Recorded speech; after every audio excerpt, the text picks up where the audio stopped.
Bago pa man maglandfall ang bagyong Ramil, nakaranas na ng malakas na ulan at pagbaha ang ilang probinsya sa bansa.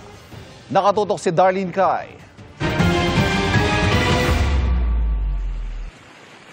Hindi mo marang nagdagat. Kahit di pa naglalandfall, ramdam na ang hagupit ng bagyong Ramil sa biliran. Gumising sa bumubulwak at rumaragas ang baha ang mga taga-barangay Sampaw sa Almeria, Biliran. Mabilis ding bumaba ang baha nang huminto ang ulan ayon sa barangay. Umapaw naman ang Pulangi River sa Kabakan, Cotabato matapos ang malakas na buhos ng ulan. Inilikas ang mga residenteng nakatira malapit sa ilog. Namahagi rin ng tulong ang lokal na pamahalaan sa mga apektadong pamilya.